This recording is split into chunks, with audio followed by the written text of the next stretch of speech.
Burkina Faso just handed a massive gold mine to Russia's Nordgold, a sprawling 52.8 square kilometers worth over $88 million. But why is Burkina Faso trusting Russia with its gold while distancing itself from the West? Let's break it down. When Burkina Faso granted a gold mining license to Nordgold, the global reaction was nearly silent. But beneath that quiet headline, something major was happening. A shift in power, loyalty, and survival, not just for one country, but for an entire region, desperate to break free from its colonial past. Gold has always played a significant role in Burkina Faso's history. While the country was once known for its cotton fields, it has transformed in recent decades into one of West Africa's gold hubs. Beneath the Sahelian soil lies a treasure trove that fuels not just the national budget, but the dreams of true autonomy. Every year, Burkina Faso pulls out about 70 tons of gold, enough to potentially reshape the country's destiny if it's managed right. But if foreign interests swoop in and exploit it, that potential could easily slip away. So when news broke that Russia's Nordgold was awarded the rights to the vast new gold project, spanning 52.8 square kilometers, it raised eyebrows. Officially, the deal sounds like a win-win. Nordgold is expected to extract more than 20 tons of gold over the next 8 years, bringing $88.7 million into the country's coffers, plus an additional $12.2 million for a mining development fund. The deal also promises to create 204 new jobs, helping an economy struggling under sanctions and isolation. But, as we all know, power is rarely just about numbers on paper. The Nordgold deal is more than just a business agreement. It's a quiet but powerful break from a century of Western control over Africa's resources. It signals a shift toward a new model where African nations like Burkina Faso might finally have a say in how their wealth is negotiated.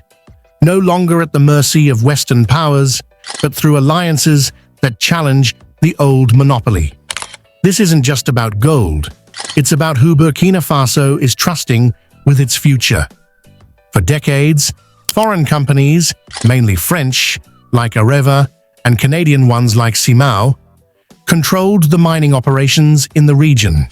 They reaped the profits while leaving behind little more than environmental damage and unfulfilled promises of development.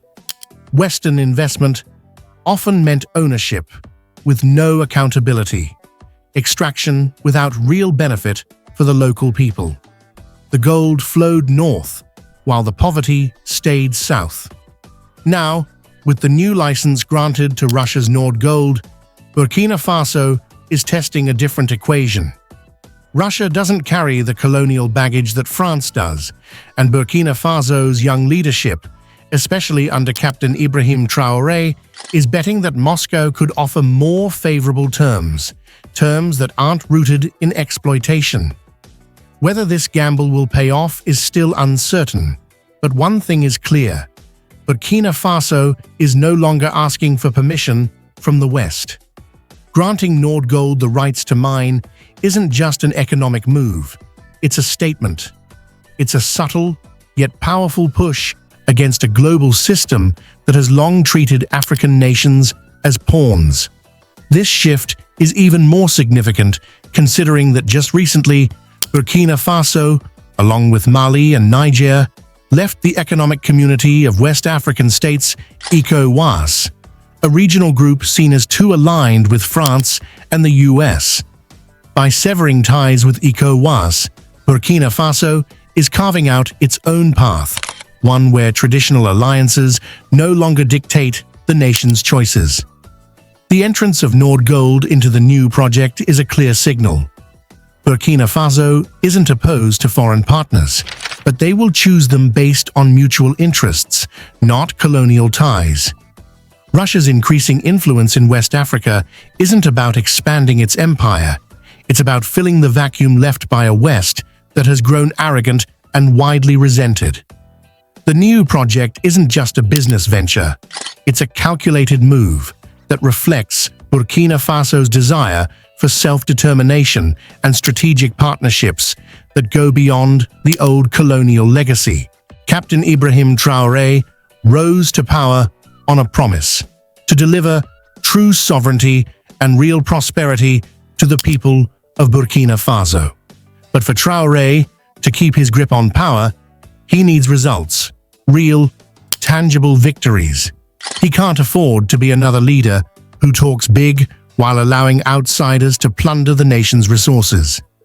He needs large-scale projects that generate serious revenue, all while resisting the IMF's austerity measures, the World Bank's preconditions, and the meddling of ECOWAS.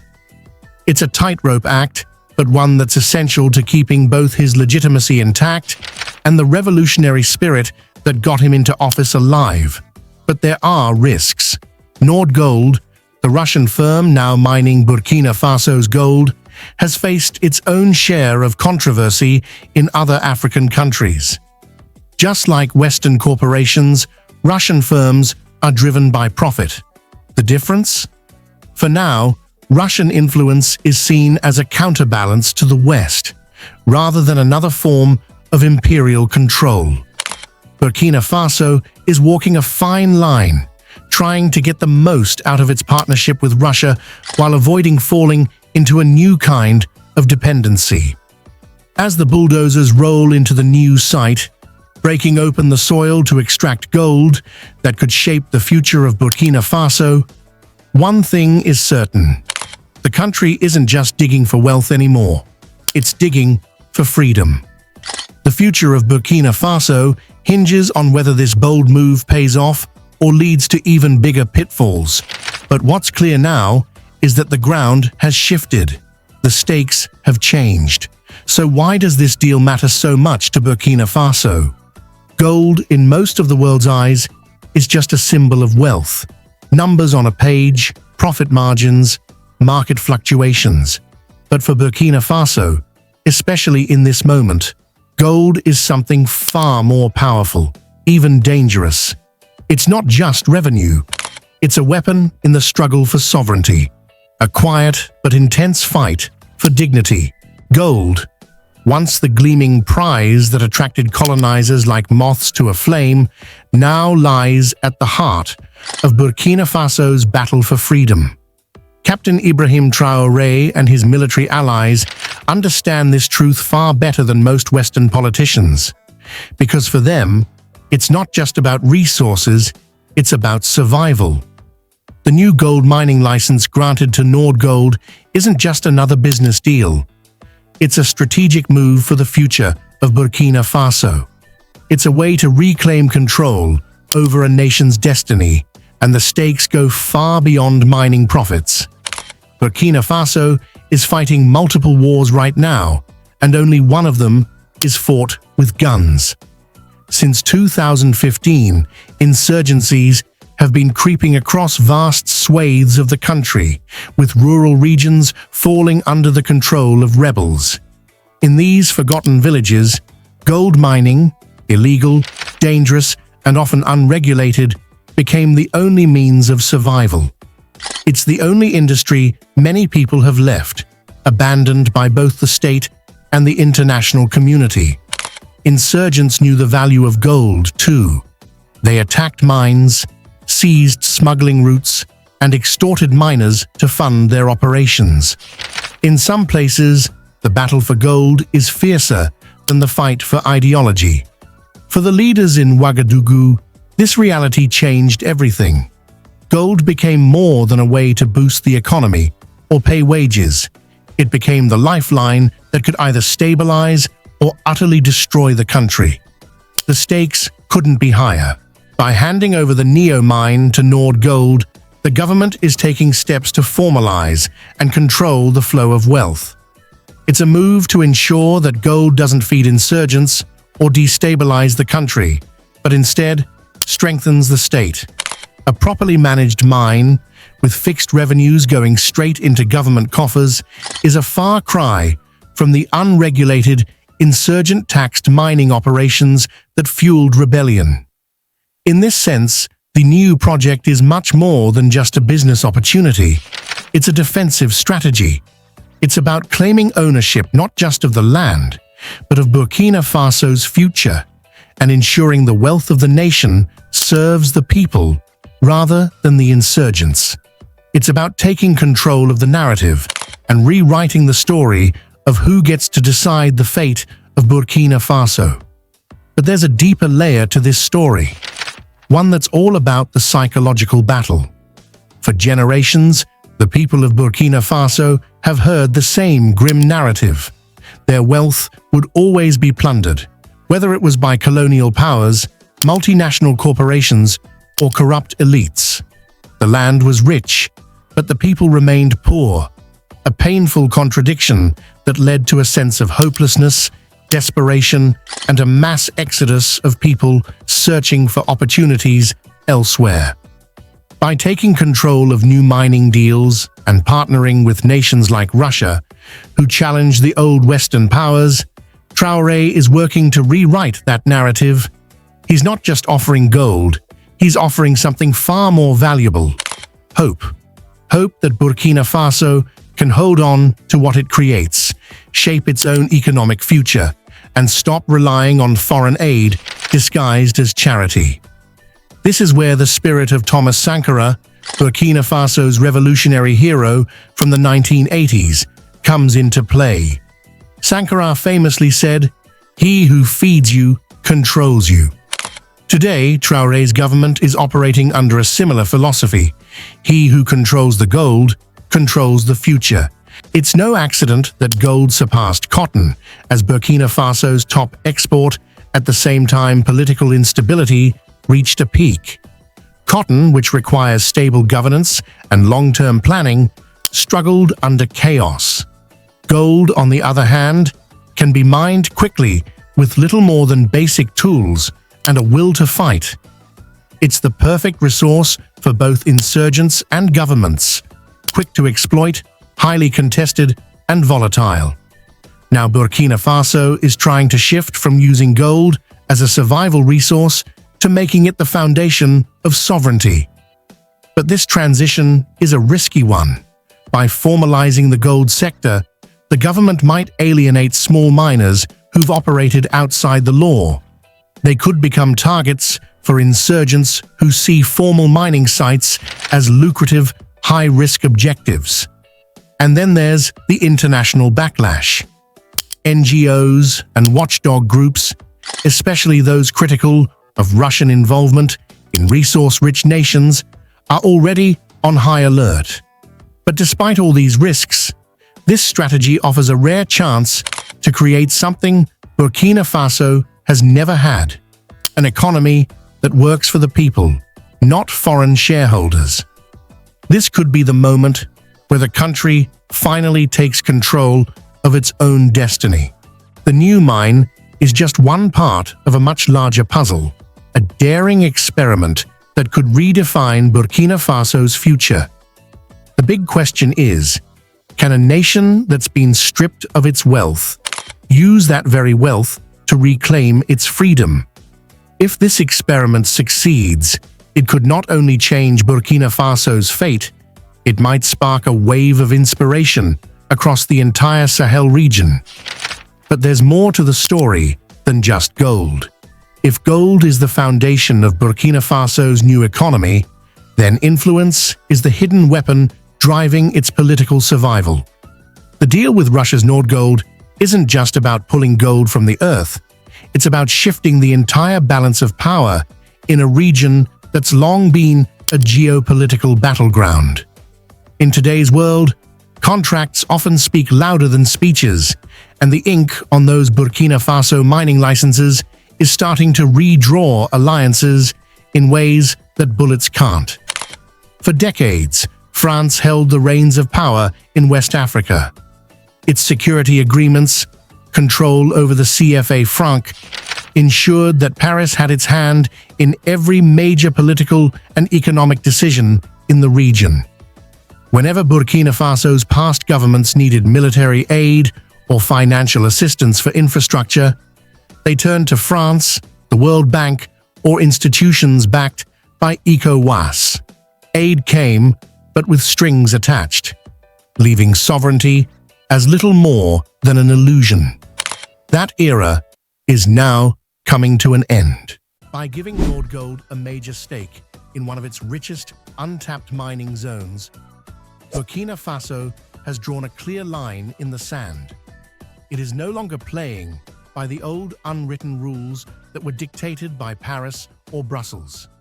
Instead, it's writing its own playbook, with Russia, not France, standing by its side, at least for now. And Russia gets it. Unlike the West, which focused on vast colonial control and sprawling foreign bases, Moscow's strategy in Africa is simpler, yet in many ways more sustainable. In places like the Central African Republic, Sudan, Mali, and now Burkina Faso, Russia has stepped in exactly where Western support faltered, offering security partnerships, military expertise, and most importantly, unrestricted economic deals that come without the strings of colonial baggage. Burkina Faso's shift toward Russia isn't a random decision. It's the result of years of careful calculation. When survival is on the line, ideological purity becomes a luxury no leader can afford. Captain Ibrahim Traoré and his government aren't naive dreamers yearning for Cold War glory. They're pragmatic realists navigating a dangerous game where every move could have deadly consequences. The new mining deal is just one piece of a much bigger puzzle. Alongside these economic agreements, Burkina Faso has ramped up military ties with Russia, signing defense pacts that include intelligence sharing, arms deals, and joint training exercises. These covert agreements are aimed at strengthening the junta, not just to fight insurgents, but to fend off any external forces that might try to destabilize their rule under the guise of restoring democracy. Here's the twist. While Western governments love to condemn coups and authoritarian regimes, their long history of broken promises and conditional aid has done more to pave the way for Traoré's rise than any Russian influence ever could. In the dust-covered towns and war-torn cities of Burkina Faso, people aren't asking whether Moscow aligns with Western democratic values. Instead, they're asking something far more urgent. Who will stand with us when our homes are under fire? France abandoned them. ECOWAS failed them. And Russia showed up. The new gold mining agreements, like the one with Nordgold at Niu and previously at Yimyugu, are the economic glue that cements this evolving political partnership. They make sure Russia's involvement isn't just about ideology, it's about hard, tangible stakes. The profits from gold mining tie Moscow's interests directly to the survival of Burkina Faso, and vice versa.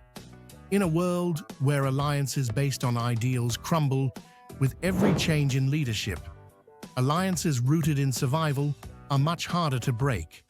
Of course, critics argue that Burkina Faso might just be swapping one foreign master for another.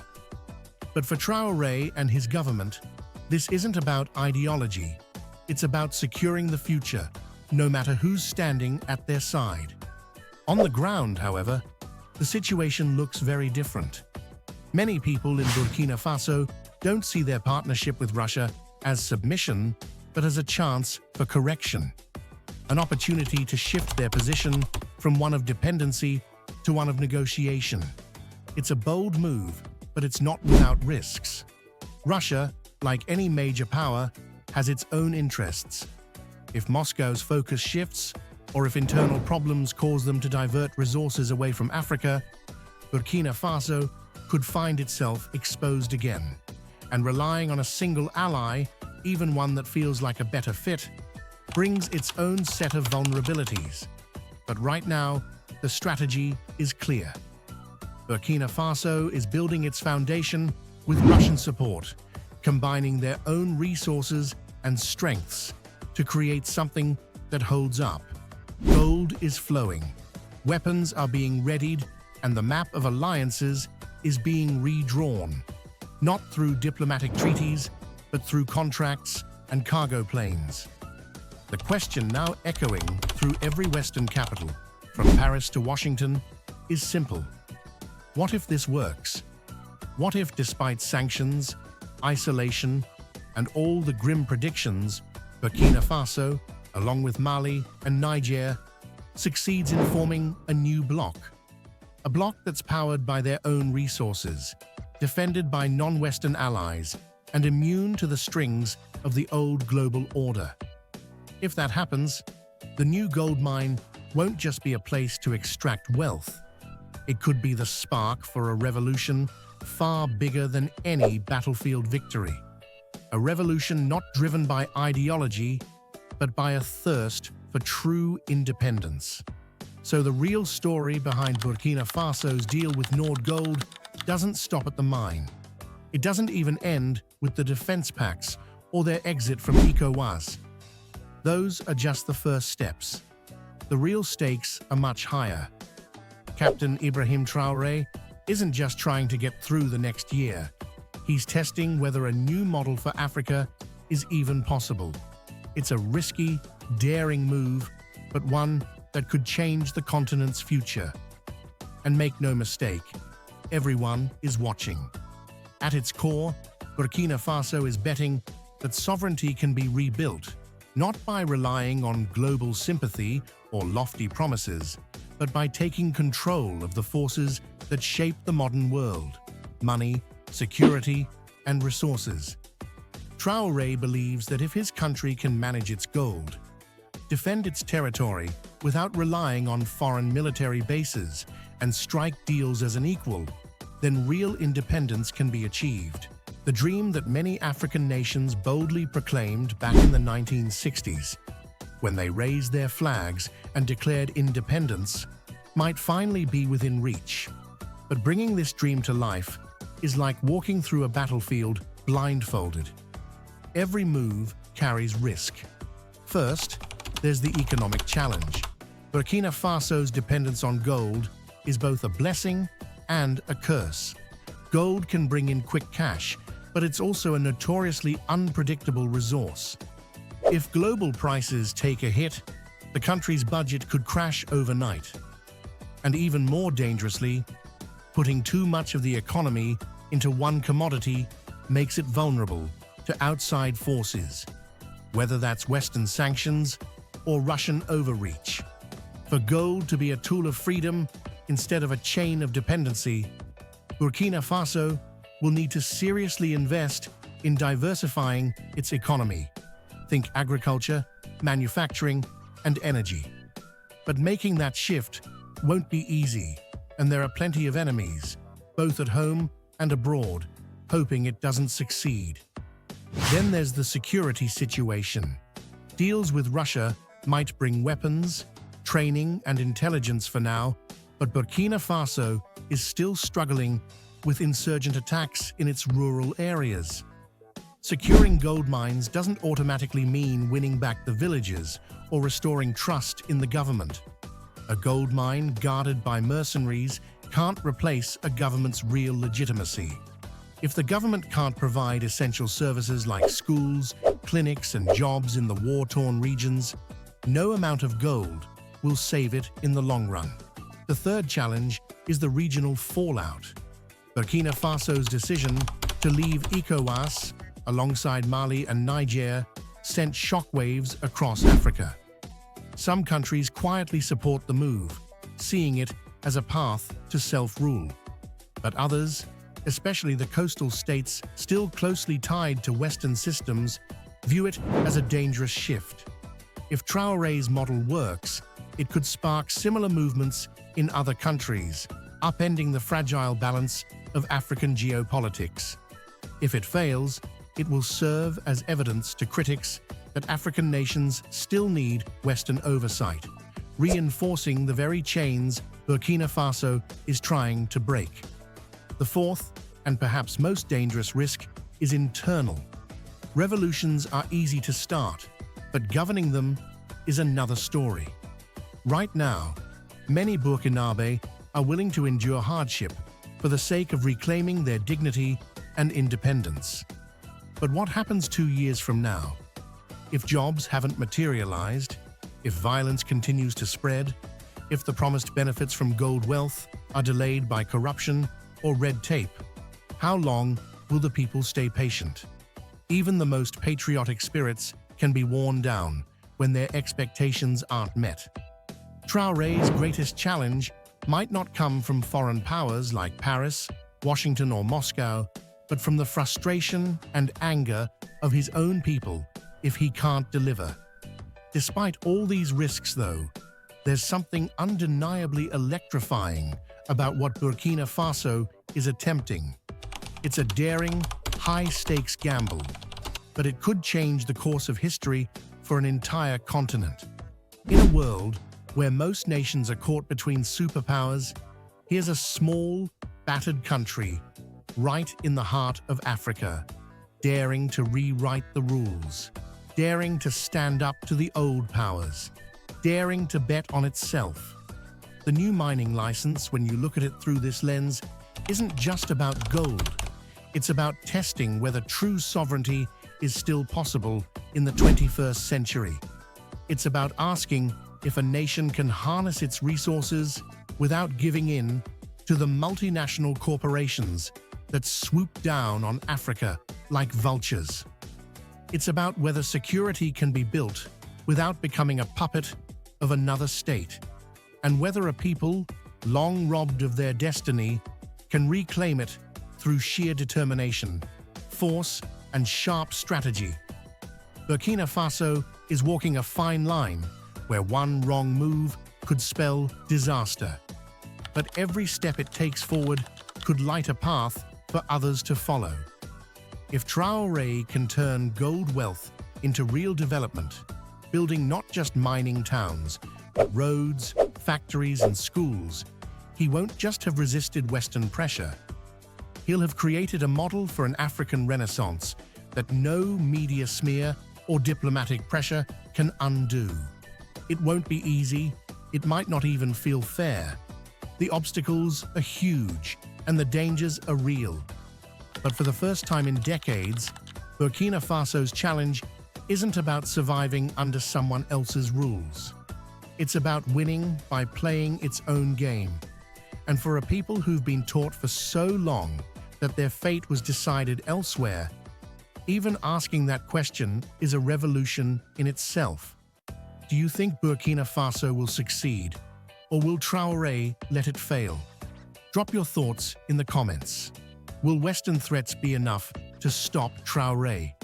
If you want more content like this, don't forget to subscribe and hit the bell icon to get notified. Thanks for watching, and stay tuned for the next video.